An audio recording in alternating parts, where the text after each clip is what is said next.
This podcast is a quest for well-being, a quest for a meaningful life through the exploration of fundamental truth. Enlightening ideas, insights on physical, mental, and spiritual health. The inspiration is love. The aspiration is to awaken new ways of thinking that can lead us to a new way of being well. Welcome to Body, Mind, and Soul Healing Conversations.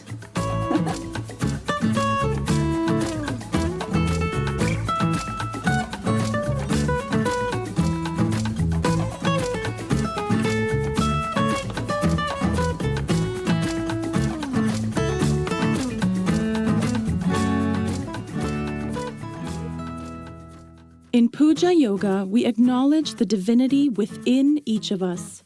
Along with the many physical benefits of the practice, we also consciously encounter and nurture the flame of love and compassion within. We honor through yogic practice the divinity inside and all around us.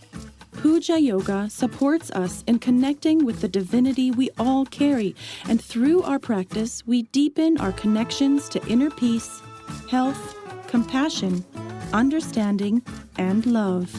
Puja is a common name in India. This spiritual name was given to me when I lived at the Kripalu Center in Western Massachusetts, USA in the 1980s. At the time, it was an ashram or spiritual community. Puja means seeing the highest, the divine, in everything. In the Puja Ceremony, the elements or earth, water, fire, air, and space/ether are offered to the divinity within and around us. Traditionally, rice, water, candles, flower petals, and incense respectively are used to represent these elements. These are offered to a specific deity, incarnation of the divine, or to the divinity in any person, sprinkling each element in turn over a photo, portrait, living person, spiritual teacher, or beloved. Valeria interviews Sue Flam, the author of Restorative Yoga, with assists a manual for teachers and students of yoga in English and Spanish, a work that guides us to master the art of teaching and practicing restorative yoga and deep relaxation, a recourse for yoga teacher training programs, seasoned teachers, and students of yoga.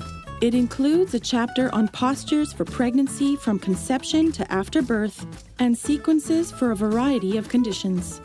It includes over 100 photos to help you to understand each posture and a set of simple yet profound assists to take your students into deeper relaxation. With decades of teaching yoga to every level of practitioner in the US, Guatemala, Mexico, Cuba, Europe, South Africa, and China, Sue Flam, Puja, delivers a clear, compassionate training manual to deepen your understanding of restorative yoga. Puja Sue Flam, Susanna, 500 ERYT, best-selling author, yoga teacher trainer, and certified massage therapist, has been teaching yoga for more than 30 years. She has led numerous trainings, retreats, workshops, and thousands of classes around the world. Sue took her first class in transcendental meditation at age 12, her first Hatha yoga class at age 16, and has continued her study and practice throughout her rich and diverse life. She spent 6 years on staff at Kripalu Center as a yoga teacher, massage therapist, program director, and cook. She has owned 2 yoga centers, managed a third, and managed a pre-postnatal learning center in the northeast of the USA. Originally certified in Kripalu Yoga, she went on to study Iyengar, Ashtanga, and Anusara yoga styles. Sue draws from a wealth of teaching experience, personal practices, and currently offers certification training along with retreats and classes. Devoted to her students, her teaching encourages stress release, physical opening, strengthening of the muscular and organ systems, bridging interconnections within, deep relaxation, and the cultivation of loving kindness. She has taught in Mexico, Cuba, Guatemala, throughout Europe, China, South Africa, and in the USA. She recently returned from a month-long pilgrimage in India. Sue speaks English and Spanish fluently. She presently lives between the mountains and the shores of the Mediterranean Sea in Valencia, Spain. Here is the interview with Sue Flam.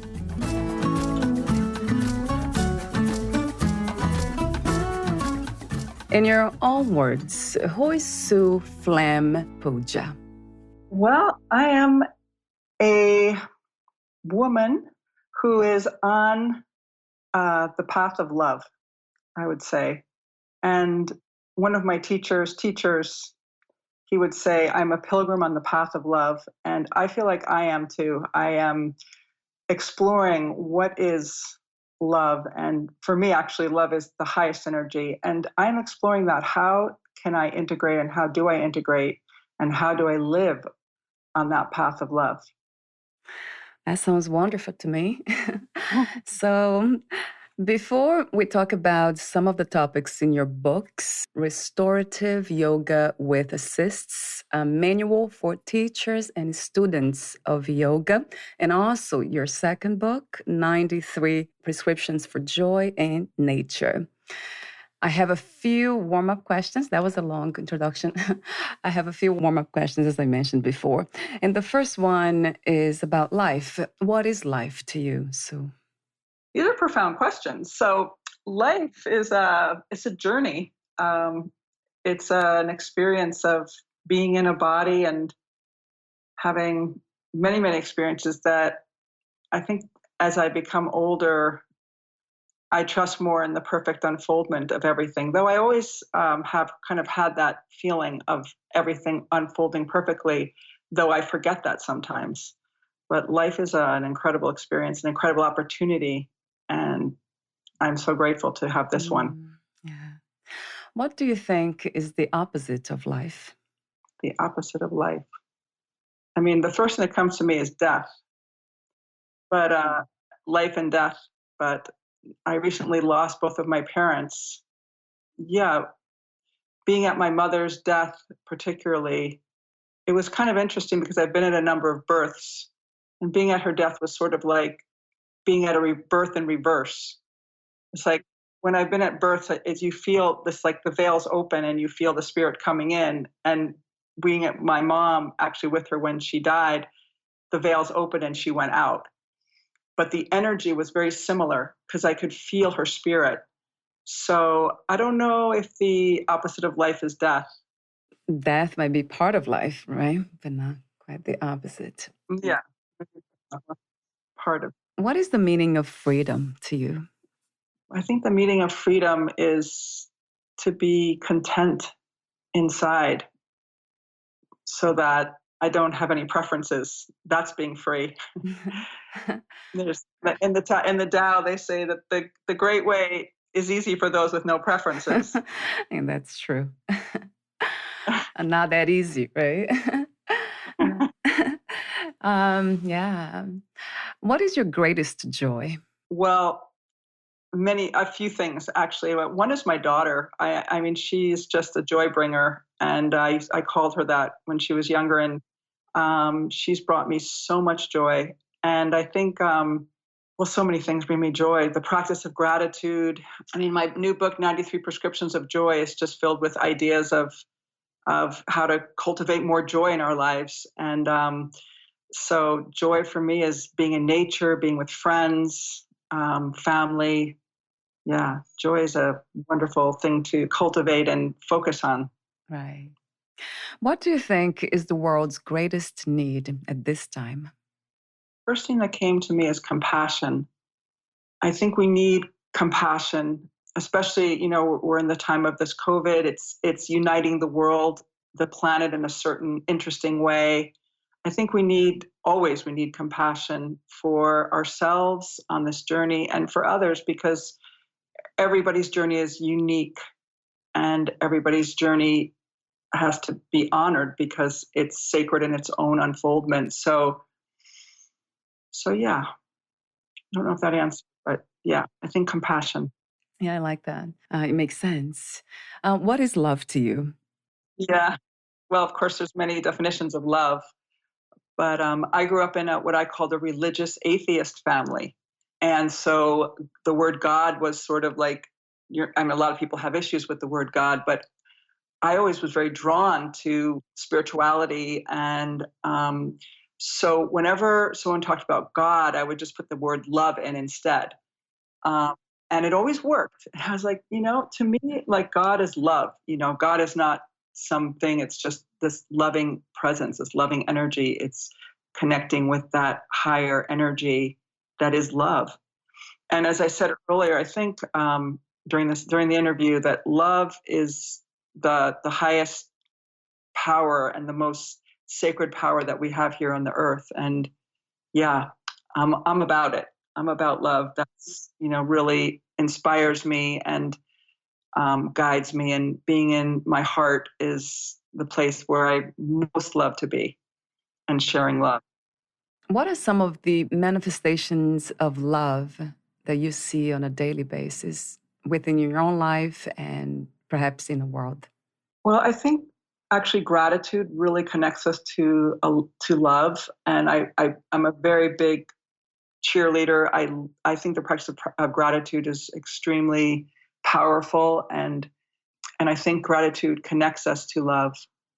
How do I see? I see love so many ways, in so many ways. I just see, parents with children walking by the house. That just brings feelings of love. I just look at my kitty and I feel love. I look at my daughter and I feel love. I see my altar inspires love because of the different statues that I put there that connect me to my heart. So I think love is many places, many places that we look. Right. Do you see a difference between spirituality and religion? Well, I think there's a dogmatic part of religion that maybe is different than spirituality. I mean, I think spirituality is kind of a bigger encompassment encompasses more than just religion. Right. And my last warm up question, what do you think is the purpose of life? I think we're here to learn and grow and transform. And I think that I always look at life, it's kind of like a spiral. We just keep going around that spiral, except the same lessons keep coming around and around, but we're in like a different perspective as we integrate the different lessons that life brings to us. Then I like what Ram Dass says. He said, first, I used to have monsters. I mean, he's no longer with us, but now I call them shmoos. So like once we work our lessons, they become smaller, and where something, kind of threw us off before, and now we can watch it go by and it doesn't affect us. So I think we're here to learn, and to learn how to love ourselves and to learn how to love one another through a series of lessons that have been perfectly designed for us. I like that. I like that a lot, Sue. Perfectly designed, yeah, within its imperfections, right? So many. Perfectly imperfect. Yes, exactly. Perfect, imperfect, right? Exactly. Yeah, that's beautiful. So let's talk about your work. How did you become a writer? Well, it's funny, and it's interesting because I always loved to write. I used to actually lead yoga and creative writing retreats, and I studied creative writing, and I love expressing through writing. But I never really thought of myself as a writer, that like as an author. But it mostly actually came just from my desire to help my students, because I loved restorative yoga, and in my first book, it started as like a manual for my students to help them learn restorative yoga. And then I just decided, you know what, I'm going to make this into a book. I want to have something that can reach more people. I want to have something that's more formal. And so I just put down, it just like streamed through me. I was really ready to write that book. The chapters came through, and I had been saving quotes, and every quote matched up with each chapter. And it was just, that book was like a miracle. It was just like I was flowing down the river and everything came into place. And yeah. Wow. Yeah, I like that. Another word that's really wonderful, miracles. Yeah. And that's when we start flowing with life and being more receptive, but in a way, more giving, right? And so just giving ourselves. Yeah, and I felt like that was like a sign because it came out so easily and all the pieces came into place, and whenever I had a stumbling block, the answer would come, and it just felt like the world was just coming up to support me. And I so many things happened with the book that were just incredible. I was like, how did this happen? I was trying to get the book loaded. Well, first I had the book with a publisher for about 6 months, and then at the end of the 6 months, I said, it's just not, the book isn't exactly what we want.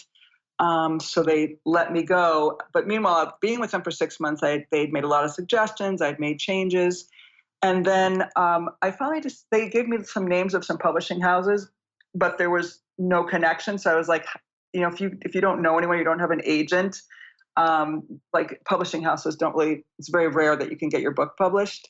So I just decided to self-publish, and I was having problems loading the book onto Amazon. I was going through Create Space, and I was leading a retreat, a yoga retreat. And at the end of the retreat, I just made an announcement. Does anyone know someone who knows this program InDesign? Because I'm having a problem loading it up onto Amazon. And this woman in the group, in the training, raised her hand. She goes, "Oh, I work in that program, and I'd be happy to help you." And so I went to her house, and then she looked at my book. She said, "Oh my God," because I had just downloaded InDesign, a free version, so I could just format my book on my own because I was doing it all just out of like a labor of love. And so I went to her house, and she said, "Wow, your book looks really good, but you know what? Why don't you just let me tweak it a little bit, and I will, make it look a little bit more professional." And so she did, and we did a trade for classes, and she helped me upload it. And that book actually has been my miracle because within like the first month, it was selling in the top 100 yoga books next to the books that I had had on my shelves for years, next to Iyengar, next to Patabi Joyce, next to all these teachers that I had looked up to. There was my book selling next to them, and I was like, whoa. That book was just waiting, and it still is a miracle to me. Yeah, how wonderful. So, what is restorative yoga? Well, restorative yoga it's really originated as part of the Iyengar system. Iyengar is one of the main, big, famous, and most respected teachers of yoga. And he was the one that developed the use of props, bolsters and blocks. And he has lots of different props in the Iyengar system. There's many props that you can use so that anyone can do yoga. But was one part of what he developed, which was restorative yoga, which the way in the Iyengar tradition is taught. There's many different ways of teaching restorative yoga, but the way that has come sort of westernized and has become basically like a style of yoga is deep resting poses.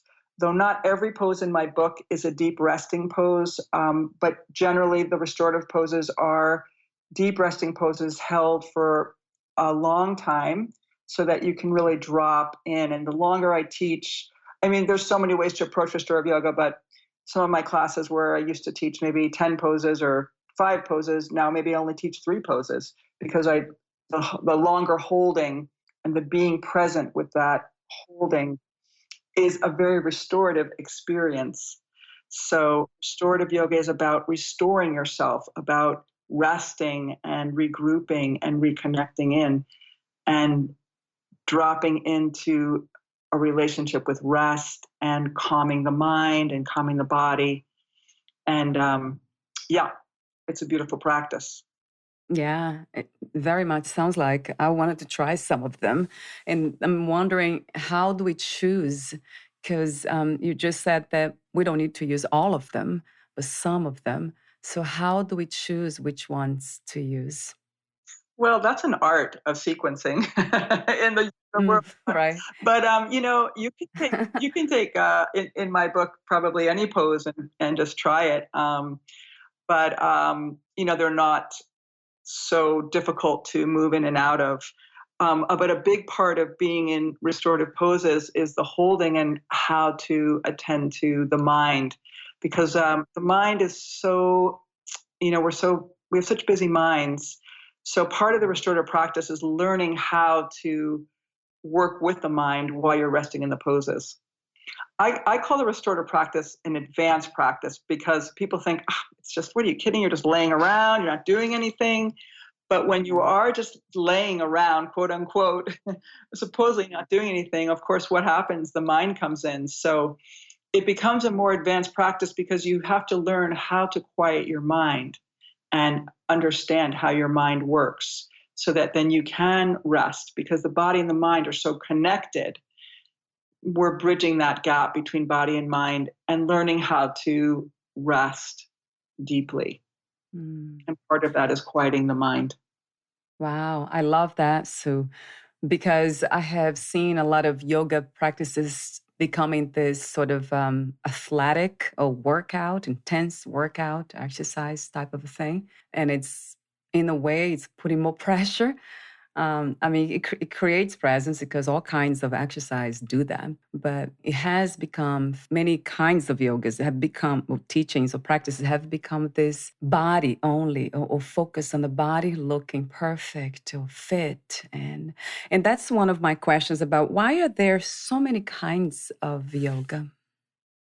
Well, many of the yoga styles have been developed by particular people. So the Iyengar style is, by Mr. Iyengar was a person. The Ashtanga style of yoga was Patabi Joyce. He developed this numbered various series. The Kripalu Yoga came down from Swami Kripalu. Shivananda was a man, an Indian. So all of these different styles basically are interpretations of the practice of yoga, and many of them come from the Eightfold Path of yoga, which many of them, yoga is not just asana. Yoga is the yamas, the niyamas. Asana is just the postures, pranayama, which is breath control, pratyahara, which is withdrawal of the senses, dharana, dhyana, and samadhi. So there's eight limbs of yoga. And so all of these different styles, quote unquote styles, are takes on these different, on this way of the Eightfold Path. But what's happened is it's gotten very focused on the one limb of asana, posture, the practice of getting into, and it has become a very physical thing. And the asana is one way of approaching yoga, through asana, and it has so many physical benefits. But there's some yogas that are much more physically focused. Meditation is actually a form of yoga. So when you're practicing meditation, you're actually practicing yoga, but people think of it differently. So there's a lot of styles because there's a lot of different sort of approaches to the practice of yoga. But I think they all are coming from the same place. And I think different people are attracted to different ways of approaching the yogic path. I think it's just, resonating, seeing who you resonate with and what you resonate with. But I think that some of the gym yoga isn't maybe exactly quote unquote yoga, but it's using yoga postures to create an athletic experience. Because the thing about yoga is bringing consciousness into the body. You want to bring consciousness into your practice. So and bring that stillness, because I've practiced Ashtanga yoga and it was really hard and very physical, but to stay completely centered and connected to your breath while you're moving through the different asanas or postures, that became my practice of yoga when it became like much more physical. But so the reason there's so many different styles is because there's so many different teachers. And actually, for every teacher, you could call that every single teacher is a style. I mean, I'm Puja Yoga because I'm Puja, and that's the yoga style that I teach because it's me. And I studied many different styles, but everyone, no matter how many styles they study, they still have themselves that they're bringing into the equation. So, right. Yeah, that makes so much sense. And speaking of puja, what is it? And what is the puja method? Well, puja I lived in yoga ashram for 6 years at Kripalu Center, which is on the East Coast in Massachusetts. It used to be an ashram way back when, and I lived there for 6 years, and I was given that name Puja. And there's actually a Puja ceremony. I was just actually in India for a month, and I was in a lot of pujas, and I was doing puja and being at pujas. And puja is a ceremony of worship. And very simply, because when I was in India, it was a lot more complex. And there were a lot of the pujas that we were doing were very much more complex than the one that I've been practicing for so many years. Puja, the word puja means worship, or to see the highest in everything, which is kind of I like that kind of definition of it, because within each of us there is divinity. And so when you're doing puja, usually traditionally it's done to a statue, a Shiva lingam, or a statue of somebody, the Divine Mother, or some statue. These statues are basically reflecting back to us parts of ourselves that we want to cultivate, that are part of who we already are. So the puja ceremony is actually offering the elements, and just talk about 5 elements: earth, air, fire, water, and ether, being prana. And so I actually do puja ceremonies in my trainings. It's one of my favorite parts of the trainings, is to do the puja ceremony, and we do it to each other, because in each one of us are human, but we're also divine. And I think it's really important to be acknowledging that divinity within each of us, to acknowledge that with one another. And so I'm not sure if I answered totally the question, but that's a little bit about. Yeah, you mentioned this in the introduction of your book about entering inside of our body. And then you talk about perceive and investigate, accept, relax. And then you also say something interesting, which is exactly what you have been talking about. Every body is sacred. So your book is for teachers and students. So you address this part of the teacher, touching students with consciousness. So that is really interesting. And then you have kinds of touch, matching touch with students' needs, and then how to protect your body and energy when assisting students. Talk to me a bit about it, Sue. Well, the way that I teach is with assists. Those are hands-on assists. Now, of course, I just want to comment before going on about talking about that, is that we always ask if it's okay to touch, because sometimes for some people there has been trauma, and we always have to respect everybody where they are. So if someone was to say they didn't want to be touched for whatever reason, I would always respect that. And I always teach my teachers to always ask. But when I go to touch someone, I mean, this is a sacred being. And so we have to be very conscious of the way that we're touching, how we're touching, with what kind of intention are we touching. And so these are all things that, well, in my training, I talk about and we practice and we look at. There's just even, assist is not only hands-on, assist is just being present with someone. That in itself is an assist. So an assist begins by your presence. And then you can actually just touch someone with your hand, or you can actually affect the movement of the positioning of the body, or even the tissue, if that is what you are working with, depending on what's going on. For instance, if you have a student that you know holds a lot of tension in their shoulders, maybe, and I talk about very specifically exactly different kinds of assists and how to touch people and where to touch people, and because I'm also a massage therapist, actually, and so for my many years of doing body work, I've combined some of my simple body work techniques into the assists that many people can do, or everyone can do. But, it takes practice because when you're touching another body, that means that you're moving into another person's space. And so that has to be done with a lot of respect. And so we practice how to do that. And it's something to be practiced and honored and done with respect and care. I love that. That makes me think about rituals. It's almost like a ritual in itself. A ritual. I love that. Yeah, it is. Yeah. And the way you say intention, so thoughts, the mind of the teacher needs to be prepared in a way. So, yeah, I really like that. And that brings me to my next subject about your book, which is very interesting, chapter 7, where you explore the mind. I have some questions here. The first one has to be this one. What is the mind and what are thoughts?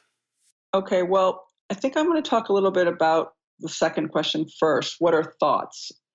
And what I want to say about thoughts, and what I want to talk about is vibration, because every thought carries a vibration.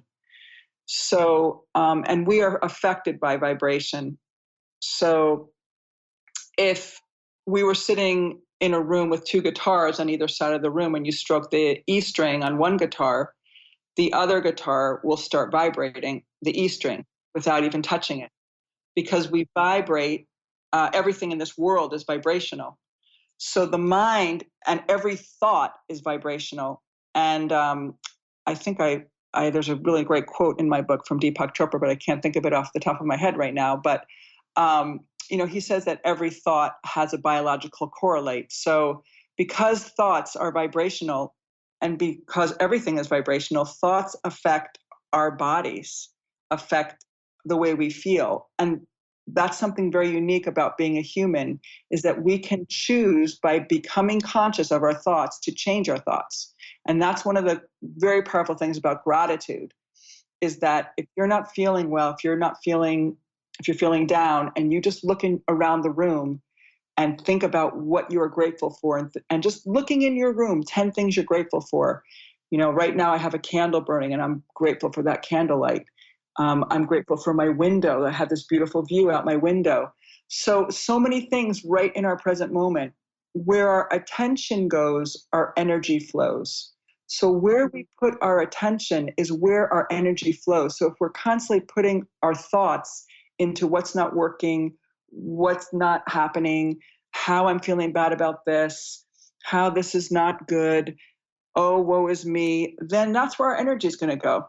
But when we shift our thoughts to gratitude, what's working, what do I want to do, where do I want to go, what's my vision, then that's uplifting. And because everything is vibrational, when we are thinking and acting from that vibrational positive space and place, we then draw that vibrational positivity to us.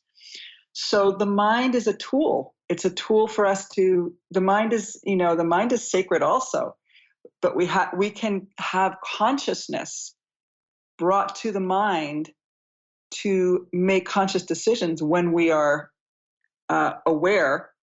And that is I talk about that also in the book, the witness consciousness. We want to know our mind. We want to understand our mind. We want to observe the patterns of our mind so that we can consciously choose the patterns and the direction that we want to go with the mind. Right.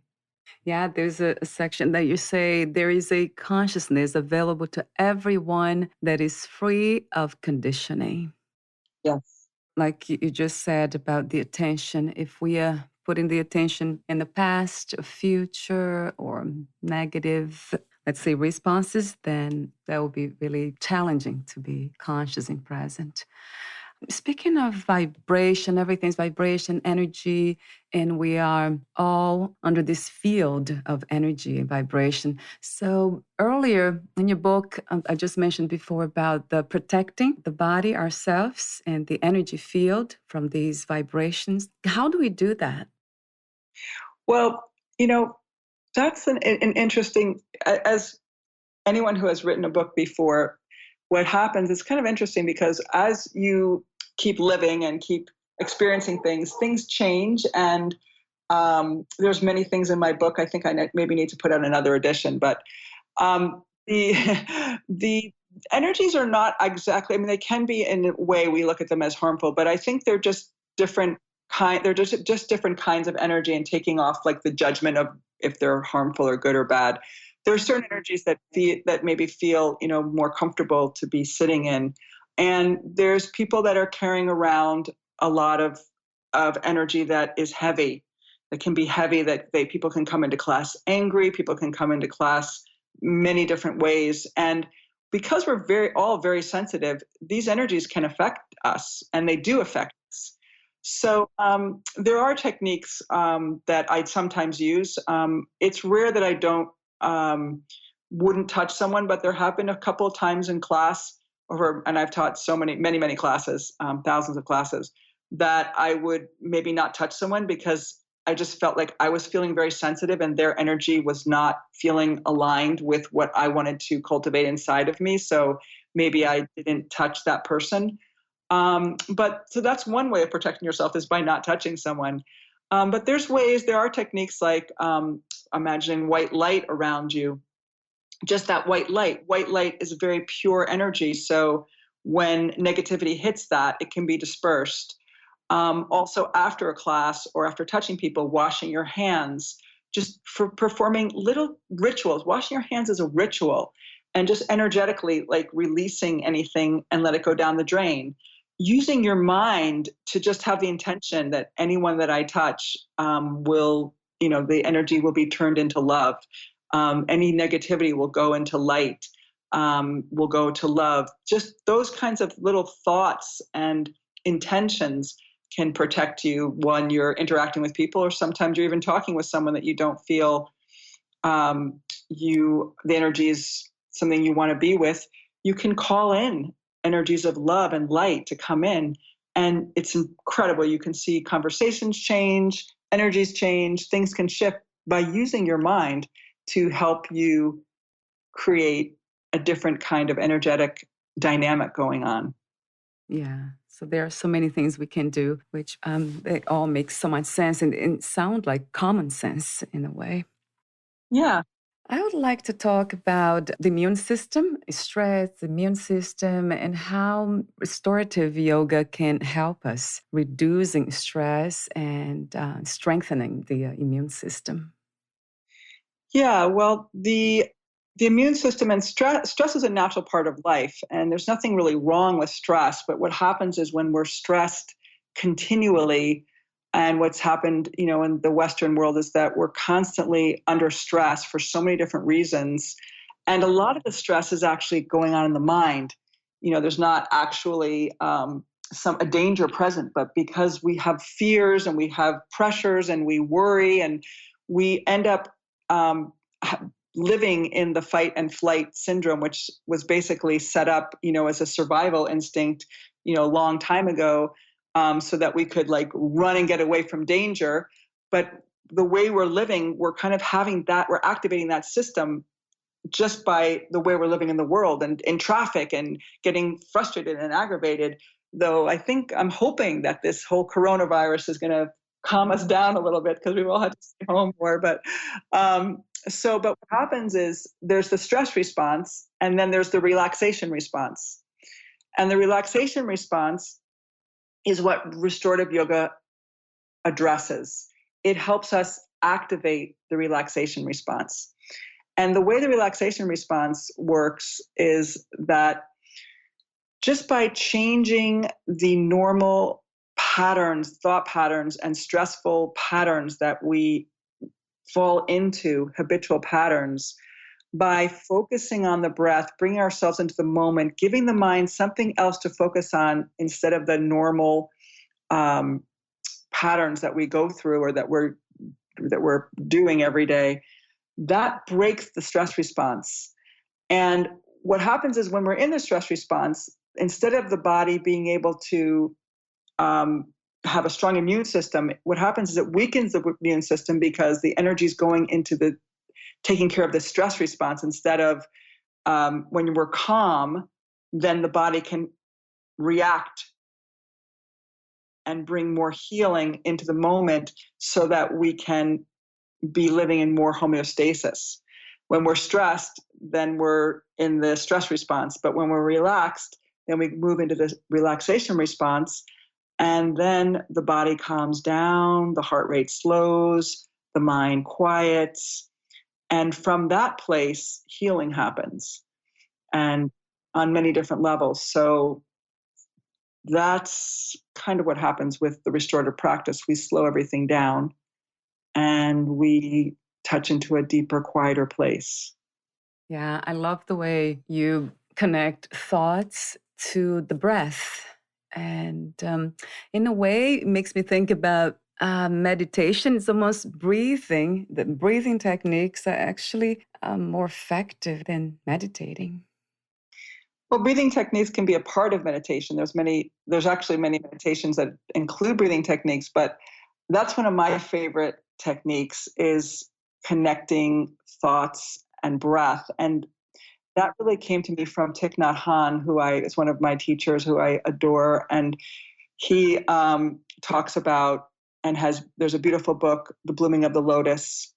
And he in that book, he has many, many different vignettes of breathing in peace and exhaling tension. And it's a beautiful collection. But I just use simple things like that: breathe in relaxation, exhale tension, or breathe in compassion, or breathe in loving kindness, and send that loving kindness out to other people who might need it, or send that loving kindness on your exhale to all the cells of your body. So I love to link the breath with thoughts because it engages the mind and it brings those vibrations and helps people to shift into, again, a more peaceful space, a more positive place in their moment. Right. Oh, I absolutely love that. And it's amazing how effective it is. And it's for relaxation, it happens so fast. Yeah, you just like four. I like to use the number 4. It works quite well because it's enough time that the mind can still follow the thoughts, but it's not long enough that the mind starts wandering too much. So, but within 4 breaths, just focusing on the sensation of the breath entering and exiting, which is really the basis of Vipassana meditation, you can just calm the mind right down, because the mind is always either in the future or the past, but the breath is in the moment. And the body's in the moment. So that's the power of yoga. That's the difference between yoga and, exercising, like gym exercise, because in yoga, you're bringing conscious awareness to what you're doing. So that is like kind of the key difference between yoga and some kind of exercise program. So when you're bringing consciousness to your breath, consciousness to your mind, consciousness to your body, then you're practicing yoga. Because yoga means union. So you're unifying body, mind, and spirit. Right. Do you see a difference between the states of calm and relaxation and peace? Well, I think calmness and relaxation are peaceful states. I think when we feel calm, we feel more at peace. And when we're relaxed, we feel more at peace. So when we're cultivating calmness and relaxation, then we are moving more into inner peace. Right. No, I like that. Yeah. And also, how is being mindful different from being aware? It's pretty similar, actually. Mindfulness is awareness, but I kind of like, one of my students said to me one time, instead of mindfulness, I like to think of it as heartfulness. And I kind of like that because it's kind of mindfulness, but from a heartful place. So you're bringing in that energy of compassion and kindness as you become mindful or aware of what's happening in any given moment. So I think mindfulness and awareness are, they're kind of synonyms. Right. Say that word. So I have a few more questions for you. So before I ask them about your new book, that's one. Before that, you said something, there's a section in your book that's very interesting about staying, I think you say staying out of our personal story. What do you mean by that? Well, I think we sometimes can get into a story that we start telling over and over again, and it keeps us trapped. We can fall into a kind of a victim thing. Oh, this happened to me. Um, my mother died when I was young. My son died. My whatever the story is for whatever person, we can get kind of attached to that story, and it becomes sort of like our story of who I am. And that is really the story is things that have happened to us, but they don't need to define us, and we can move beyond our story. We're much more than our story. So sometimes people just kind of get caught up in their story, what happened to them, and I can do it too. Um, if something happens, somebody pulled out in front of me, and then I'm telling everyone, oh, someone pulled out in front of me, I almost had an accident. But if you can just say it, once and it goes away. But if we keep going over it, it's the same kind of idea of where your attention goes, your energy flows. So yeah, sometimes we need to just sort of, vent or just have someone listen to us. But when it becomes repetitive over and over again, sometimes it's not serving us, and we need to shift our attention in a different direction, because actually the mind, is filled with neural pathways. And what happens when we tell that story over and over again is we build a neural highway in our head, in our brain. And those neural highways can be detrimental to us. So we can actually shift to a different way of thinking and build new neural highways so that those become habitual, the positive thoughts, instead of going into the story that maybe isn't as supportive as we might like it to be. Right. And the best way of doing that is staying present, isn't it? In the moment. Yes, you can. If you can, that's great. If you can, If we can. as much as you It's can. true. So that's the practice. Yeah, let's use that term. Yeah, that's will be the practice for life in a way. Do you think that there is a point where we can get to that state of mind of presence constantly, or it's will be a practice for life for all of us human beings? I don't know. I think we can get into. We can definitely have moments of presence, and I don't know. Maybe enlightened people are always in a complete presence in every moment. Maybe that's enlightenment. I don't know, but I know we can have moments of presence. So that's good enough for me. And yes, I think it's a lifelong journey to be present. I mean, that's where I love to live, in present moment. But we're not always there. It's hard because it's not that simple. Yeah, that's true. But then when we are on the path of love, as you mentioned before, then it's easy to remember and choose love moment by moment, isn't it? Yeah, I mean, it's not that simple, and it is simple, but it's easy to get caught up in the day to day and many things that come in. But yes, I agreed. That is true. Yeah. Maybe if we see even those things, the imperfections as love, might be a good way of even getting deeper into it, seeing everything as love. Absolutely, I agree. It is. Everything is. And it is, right? Yes. So, what is now love? And my last question has to do with your new book, 93 Prescriptions for Joy in Nature. Talk to me about your new book. It's 93 prescriptions of joy, cultivating moments of joy and inner peace. So it's basically a collection of prescriptions for joy.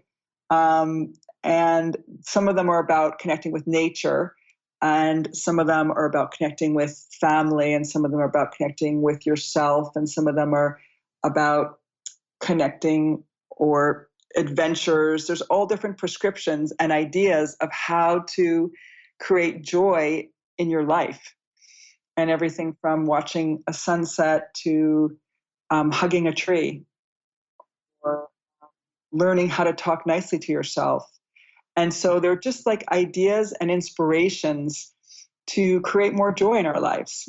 And so, I mean, I really wrote that book from my heart, and I just hope that it will inspire people and it will bring more joy onto the planet.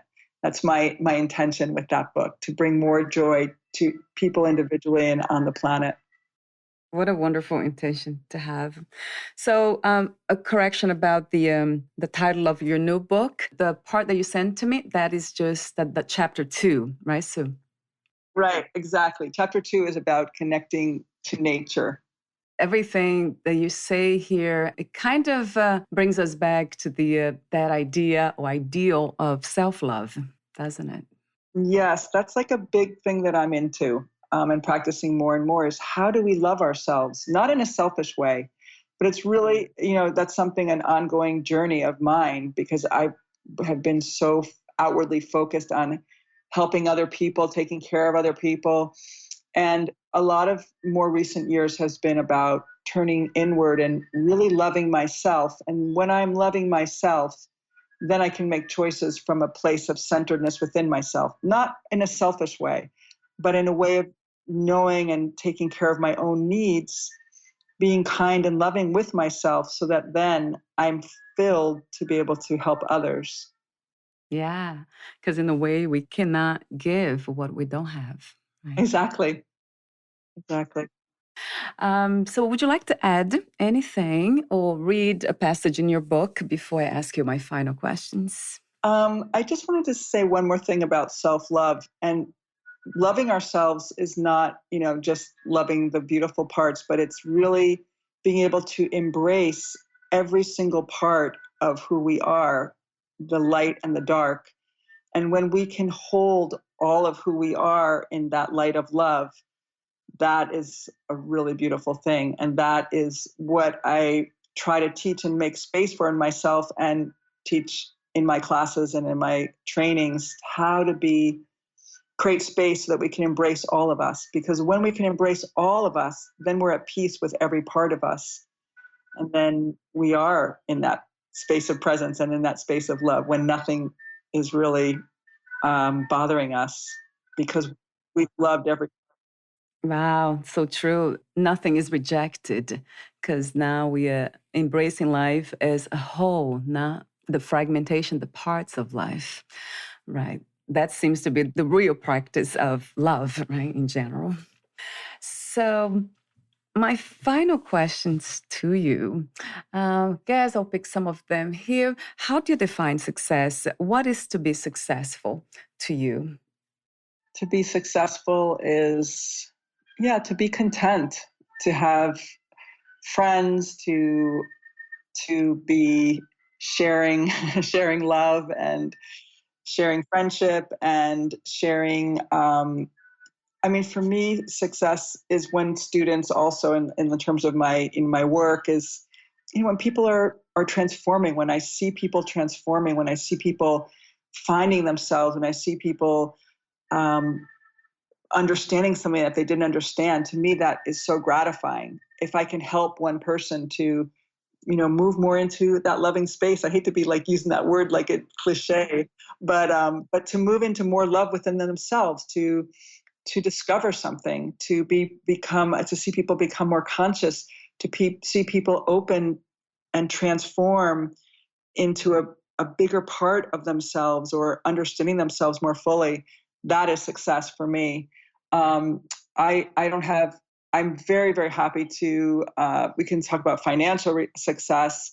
I that's part of it, but it's not my focus. But success for me is, being balanced and having, community and love and having time for myself and having time for my family and for my friends and finding that balance of work and play and enjoying life. Yeah. Yes. Yes. 1,000 times. What was the hardest lesson to learn about yourself as of today? The hardest lesson to learn about myself. Geez, you've got these questions, and these questions are hard. um, That's cute. I think, being totally honest, I think one of the hardest things for me in my life is that I never feel like I have been able to, it's to have a partner in my life that has been a partnership. I've never had a relationship that's really been a partnership. I've really had difficulty in intimate relationships. And so that's just been a struggle for me. And I've had to kind of accept that and be open to that's possibly a possibility in the future, but that maybe being in relationship isn't the thing that is what I need to be doing in this life. Maybe that's not my path. Yeah. Yes. I don't know. That's one thing that's difficult for me. It seems like I feel the same way about about not being a mother, because I was always open to it, so it never happened. So that's interesting when you say it's not a path for me, in this lifetime. So that might be the case. We all have our purposes, right? Unique gifts, in paths. Yes, I always thought I was going to have 2 kids, and I have 1, and I'm very grateful for her. But life is what happens when we're busy making plans. So. Yeah, that's for sure. That's for sure. What is another word for healing, Sue? Another word for healing could be, what comes to me is acceptance, is a way of healing. Just accepting what is a kind of a healing. Healing. I don't know. Do you have one? I think that's why I asked the question, because I don't. So many words come to mind. But I love listening to some of these ideas. Yeah, and I love being asked questions too, because it brings things out of me, and I always appreciate that because it's just inspiring. And I really enjoy talking to you. Yeah, the same here. I have 2 more questions. One, the last one is a technical question. So if you knew you would die soon, meaning leaving the body, would you make any change in your life or do anything differently? It's interesting, because I'm recently working with a couple of very dear friends who are, that have cancer, and life ending is becoming a reality for them, and at some level. And I've been watching, how they are. I don't know that I would change the way I'm living. I mean, I would just want to be, with friends and loved ones, and maybe travel back to India.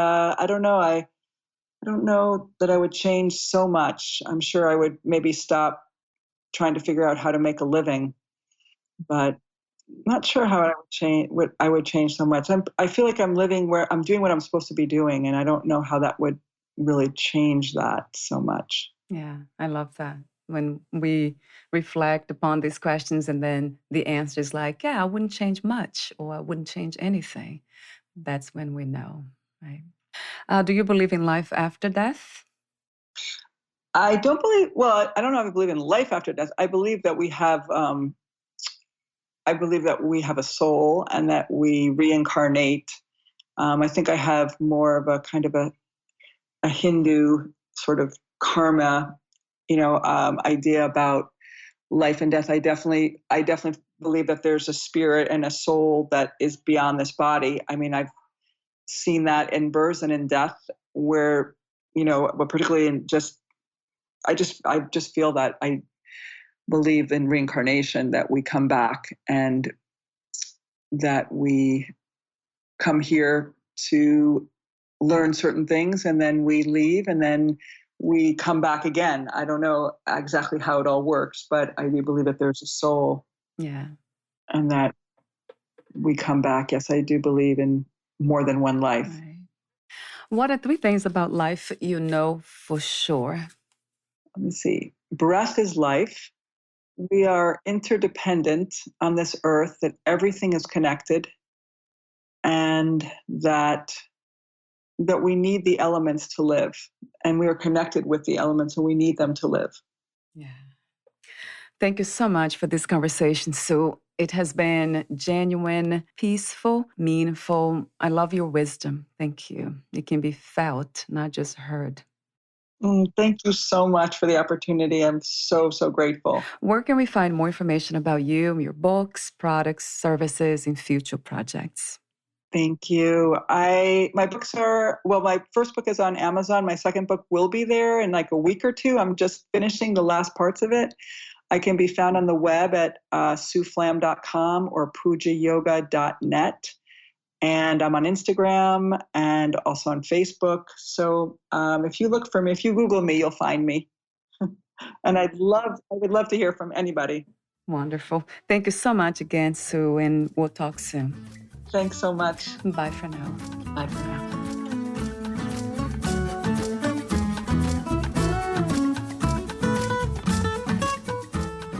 Thank you for listening. To learn more about Sue Flam, please visit her website, sueflam.com.